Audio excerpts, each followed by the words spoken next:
I'm Dr. Fiona Caldwell, and I'm a practicing veterinarian at Idaho Veterinary Hospital, and I'm answering questions from Pets Best Facebook page today. And the first question comes from Jennifer. Any recommendations to help clear up tear stains? Tear staining is really common in the small white breed dogs where the tears actually spill out from the eyes and cause a rust-colored stain on their white fur.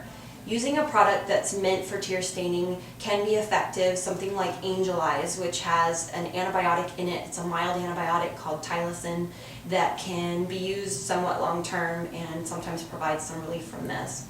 If you're really careful, you can use a brush, like a really small toothbrush, and actually brush the hair. Protecting the fur from the tears would be another thing that you can try. If you spray a little hairspray on that toothbrush and then use that to coat the hair, sometimes that can help. Be sure obviously to avoid getting any products in your pet's eyes. There are some old wives' tales of using parsley.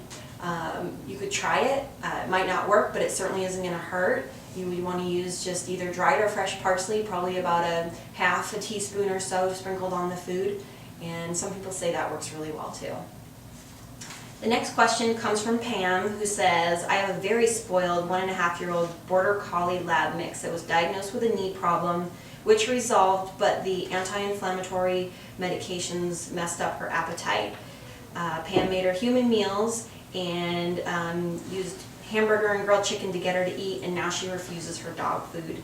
She's tried several different kinds, wet and dry. Any suggestions?